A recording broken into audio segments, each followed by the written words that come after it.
Lands and cursed.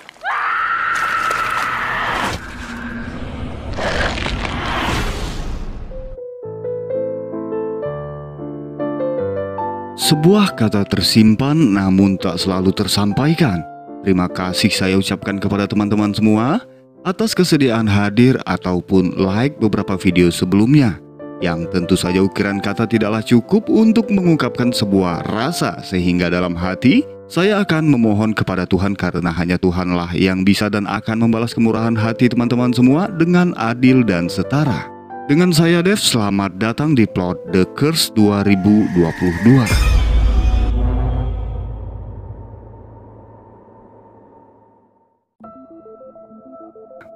Film dibuka di medan pertempuran yang terjadi pada tahun 1917. Seorang kapten bernama Edward sedang bersama pasukannya menahan gempuran dari serangan musuh, lalu maju membalas serangan. Beberapa saat kemudian diperlihatkan mereka yang cedera sedang mendapatkan perawatan medis. Dokter mengeluarkan beberapa peluru dari dalam tubuh sang kapten. Kemudian mereka dikejutkan ketika mengeluarkan peluru terakhir, sebuah peluru perak yang menurut mereka bukanlah milik tentara musuh.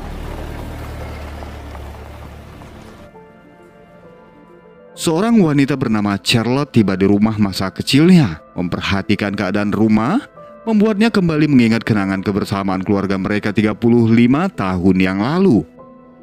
Charlotte hidup berkecukupan di antara golongan bangsawan bersama ayahnya Seamus, Isabel ibunya, dan Edward adik laki-lakinya.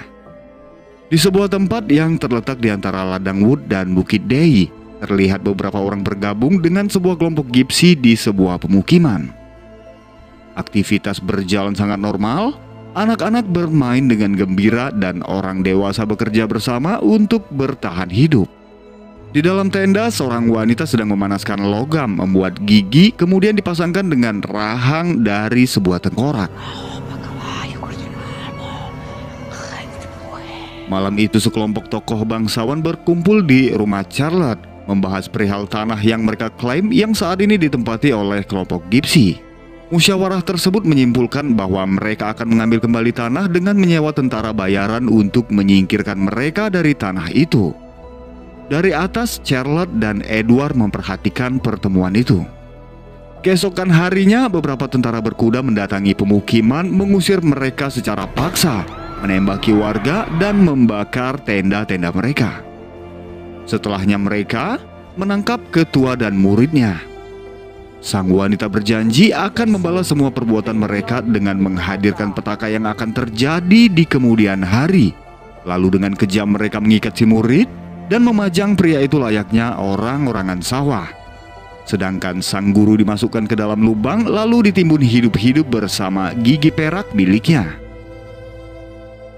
Beberapa saat kemudian terlihat Charlotte datang ke lokasi kejadian dan mendengar sebuah suara dari dalam tanah. Lalu Charlotte menggalinya. Ketika itu terlihat kepala sang pria tiba-tiba saja bergerak, membuat Charlotte terkejut dan terbangun dari tidurnya. Seorang pria ahli patologi bernama John tiba di kota itu bermalam di sebuah penginapan. Kedatangannya berkaitan dengan masalah gipsi yang terjadi di daerah itu. Di rumahnya, Edward mengalami mimpi yang sama dengan mimpi yang dialami oleh Charlotte. Ketika terbangun, Edward yang ketakutan telah berada di halaman rumah.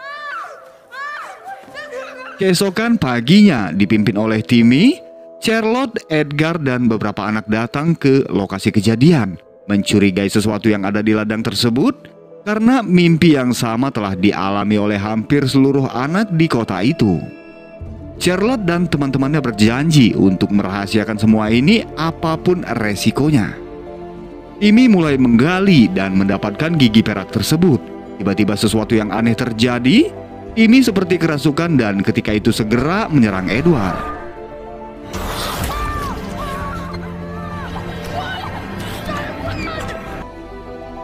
Anak-anak berlari meminta pertolongan dan tak lama kemudian Edward yang tak sadarkan diri dibawa pulang oleh ayahnya.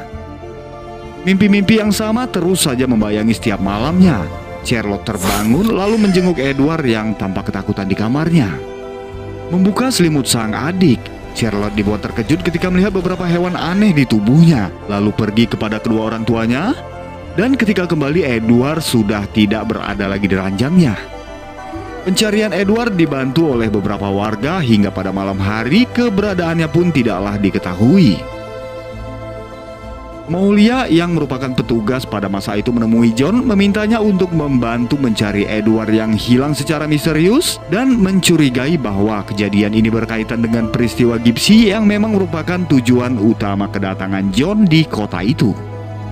Timmy menemui Charlotte di gereja, mengatakan bahwa ia tidaklah menyadari apa yang telah ia lakukan setelah mengambil gigi perak tersebut, lalu memberikan selembaran ayat Alkitab kepada Charlotte, kemudian keluar dari sana. Timmy mendapati Edward sedang berada di tepi lalu masuk ke kedalaman hutan. Timmy mengikutinya hingga ke ladang. Di hadapannya ia melihat sebuah pergerakan dengan cepat menuju ke arahnya. Ketika itu percikan darah mengenai mukanya, Timmy menyadari bahwa sosok itu telah menghancurkan tangannya lalu segera pergi bersembunyi di dalam gudang dengan sosok itu yang masih mengikutinya dan menghabisi Timmy di dalam gudang itu. John tiba di rumah disambut oleh Seamus. Tak lama kemudian mereka mendengar kabar tentang kejadian yang menimpa Timmy, lalu pergi ke dalam hutan dan mendapati anak itu telah tewas dengan kondisi yang sangat mengenaskan. John menyimpan selembaran kertas milik Timmy lalu menyampaikan dugaannya terkait penyebab tewasnya Timmy adalah karena serangan hewan buas. Kesedihan akan kehilangan Edward menyelimuti keluarga mereka. John melanjutkan penyelidikannya dan mendapati bercak darah di pintu, lalu meminta Seamus untuk menutup semua jendela di lantai bawah sebagai langkah pencegahan dari kemungkinan terburuk yang bisa saja terjadi. Malam itu John bermimpi mendatangi ladang, berdiri di hadapan sosok pria di kayu salib, lalu menggali tanah. John menemukan rahang perak dan mendapati beberapa simbol terukir di setiap giginya. Kemudian seseorang memanggilnya. John melihat anak dan istrinya bersama dengan sosok pria yang sudah terlepas dari ikatan membawanya masuk ke dalam hutan. John mengambil sampel darah yang menempel di dinding lalu mulai melakukan penelitian. Saat itu John mendengar sebuah pergerakan dari arah belakang, lalu pergi menuju ke sumber suara. Melihat sebuah pergerakan membuatnya penasaran. Lalu John mengintip dan mendapati sesosok makhluk berada di balik dinding. Membuatnya terkejut dan di saat yang bersamaan Seamus tiba di sana. Lalu bersama-sama mereka keluar memeriksa keadaan dengan membawa sebuah senjata. John mendapati sebuah goresan di kayu, namun sosok itu tidak lagi berada di sana. Sesuatu yang belumlah terungkap, sehingga John menyarankan agar mereka melakukan kegiatan berburu untuk mengetahui apa dan siapa sebenarnya makhluk itu. Seorang wanita bernama Anne Mary bersama Callum dan Jacob berpencar melakukan pekerjaan di perbatasan ladang. Dalam sendirinya, Anne mendengar suara mengerikan dari arah belakangnya dan mendapati Jacob yang tak lagi bergerak berada di pagar pembatas. Kemudian menyadari bahwa sosok itu berada di sana sedang menggigiti tubuh Jacob. Anne yang ketakutan mencoba berlari, namun makhluk itu berhasil menangkapnya, menggigit dan mencoba untuk memangsanya. Callum datang menyelamatkan Anne memukul makhluk itu.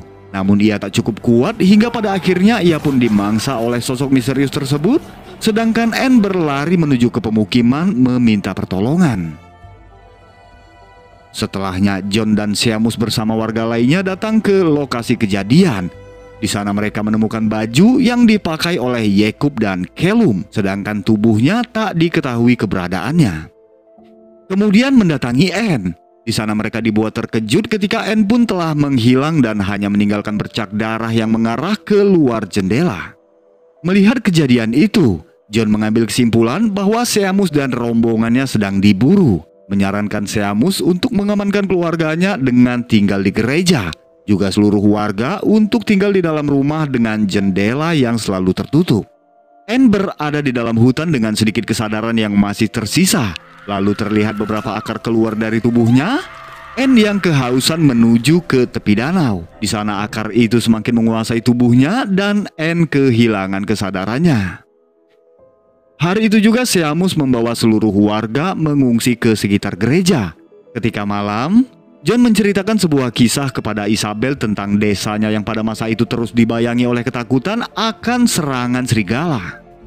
Serangan itu menewaskan beberapa warga di desanya termasuk istri dan anaknya. Hingga para Gypsy datang ke desa mereka mengatakan bahwa serangan itu merupakan sebuah petaka kemalangan. Untuk menghilangkannya, maka petaka itu harus dikurung di dalam perak Gypsy. Setelah membantu mereka, para Gypsy pergi ke barat tapi jejaknya menghilang di antara pegunungan. Isabel mengatakan bahwa para Gypsy mengakui tanah suaminya, namun pembicaraan itu dihentikan oleh Seamus. Seakan ia ingin merahasiakan kejadian ketika mereka menghabisi para Gypsy di tanah itu. Keesokan harinya John pergi ke hutan untuk memasang jebakan. Kemudian perhatiannya teralihkan oleh suara burung dari arah ladang. John pergi ke ladang dan berdiri di hadapan orang-orangan sawah. Mendapati bercak darah, John menyadari bahwa sesuatu di hadapannya sebenarnya adalah seorang manusia. Lalu melanjutkan pekerjaannya. John menggali beberapa lubang mempersiapkan jebakan untuk menangkap makhluk itu. Terbangun dari tidurnya, John mendapati makhluk itu datang dan telah berada di belakangnya. Mempersiapkan senjatanya, makhluk itu keluar dari gudang berlari dengan cepat menuju ke arahnya. John berhasil mengalahkan dan melempar makhluk itu masuk ke dalam jebakan, lalu melepaskan tembakan ke arahnya. Ketika malam, mereka membawa sosok itu, kemudian John membedah tubuhnya untuk memulai penelitian. Tiba-tiba sesuatu bergerak dari dalam perutnya mengeluarkan sosok manusia menyerupai wajah Anne Mary. Menyadari bahwa sosok itu bukanlah Anne yang mereka kenal, lalu dengan bersedih Saul melepaskan tembakan menewaskannya saat itu juga. Seamus mulai ketakutan menyaksikan apa yang terjadi di hadapannya. Kemudian John mempertanyakan perihal ladang yang selalu hadir di dalam mimpinya. Namun Seamus masih berdiam diri dan berkomitmen untuk menyelesaikan sendiri apa yang telah dimulainya. John bertanya kepada Isabel tentang apa yang sebenarnya terjadi di ladang. Isabel hanya memperlihatkan foto prajurit pada hari kejadian karena sebenarnya ia pun tidaklah mengetahui pasti apa yang terjadi pada hari itu. Bersama Isabel, mereka menanyakan hal itu kepada Charlotte yang kemudian memberikan selembaran kertas Alkitab yang didapatnya dari Timmy. Sebuah ayat yang bercerita tentang perak. Dan Charlotte meyakini bahwa perak yang dimaksud di dalam Alkitab adalah sama dengan yang mereka temukan di ladang. Keesokan harinya di gereja, Charlotte memberikan gigi perak itu kepada John yang lalu mengirim orang untuk menemui Molly demi mengerahkan tentara sebagai perlindungan keamanan mereka. Sedangkan Seamus berada di hutan mencari keberadaan sosok misterius tersebut. Di rumah, seorang pelayan bernama Anis sedang menjemur pakaian. Menyadari kehadiran sosok itu di hadapannya, membuatnya ketakutan, namun tak ada tempat baginya untuk berlari. Makhluk itu menyerang dan hanya menggigitnya, lalu pergi dari sana seakan ia hanya ingin menyebar infeksi tanpa menghabisi korbannya. John mencairkan logam itu lalu membuat peluru yang diyakininya dapat melumpuhkan makhluk itu, lalu memasang obor sebagai penanda jarak tembaknya. Dari atas rumah, John melihat bercak darah di kain putih yang masih terjemur dan ia menyadari bahwa pelayan di rumah itu telah terinfeksi. Di meja makan, Seamus meminta John untuk pergi meninggalkan desa setelah kedatangan tentara, karena ia akan menyelesaikan semua ini bersama beberapa pria di desanya. Malam itu terlihat keadaan Anis yang semakin lemah dengan kesadaran yang semakin menurun karena luka yang dideritanya. Di ruang tengah, Seamus mendengar teriakannya lalu berjalan menuju ke kamar Anis. Anis yang ketika itu telah berubah wujud tiba-tiba menyerang dan melukainya, membuat lilin itu terjatuh menyambar spray, membuat api semakin membesar. Seamus melepaskan tembakan untuk menghentikan perlawanan sosok itu, yang mana suara tembakannya terdengar oleh John dan Isabel yang kemudian segera menuju ke sana. Mendapati ruangan yang berasap, John meminta Isabel untuk membawa Charlotte keluar dari rumah, sedangkan ia melanjutkan berjalan mencari Seamus yang ketika itu pergi dari rumah. John menemukan Seamus di sebuah gudang dengan minyak yang berceceran di lantai. Seamus menyadari bahwa ia telah digigit dan akan segera berubah, sehingga Seamus memutuskan untuk membakar tubuhnya agar tidak membahayakan semua orang. Setelahnya, Jon membawa mereka menuju ke gereja yang merupakan satu-satunya tempat aman untuk berlindung, bergabung bersama beberapa warga lainnya sembari menunggu kedatangan tentara pada keesokan harinya. Ketika sedang berdoa, Isabel mendengar suara Edward memanggilnya dari luar, meminta pertolongannya untuk dibebaskan. Sebagai seorang ibu, Isabel selalu berharap untuk dapat kembali melihat anak laki-lakinya itu. Perlahan Isabel membuka pintu, dan dari kegelapan sosok itu muncul di hadapannya. Suasana seketika menjadi panik. Sosok itu bergerak dengan cepat menuju ke kerumunan, melukai beberapa orang, hingga Isabel memanggil Edward mengalihkan perhatian makhluk itu. Berharap dapat menyelesaikan masalah, namun ternyata ia salah. Makhluk itu menyerang Isabel sehingga membuat Jon mau tak mau harus melepaskan tembakan untuk menghentikannya. Peluru itu mengenai Isabel hingga menembus ke tubuh sosok tersebut, juga mengenai Edward yang berada di dalamnya, membuat mereka semua tumbang. Lalu sosok itu mengeluarkan Edward dari dalamnya, sehingga diketahui bahwa peluru perak yang dikeluarkan oleh dokter dari tubuh Edward sebenarnya adalah peluru yang ditembakkan Jon dan telah lama bersarang di tubuhnya, sehingga Edward bisa sembuh dan menjalani kehidupan normal. Isabel yang sekarat memeluk Edward di akhir hayatnya. Ketika itu Edward kembali bernafas, dan di saat yang bersamaan Isabel menghembuskan nafas terakhirnya. Setelah kejadian itu, Jon membawa Charlotte dan Edward tinggal bersamanya, merawat dan menyayangi mereka seperti anak-anaknya sendiri. Kembali ke masa kini, kedatangan Charlotte ke rumah itu ternyata adalah untuk menjenguk Jon yang telah tua ketika itu sedang sakit terbaring lemah di ranjangnya. Dengan Charlotte di sampingnya, Jon menghembuskan nafas terakhir menyelesaikan kisah kehidupannya di dunia fana ini, dan film pun berakhir.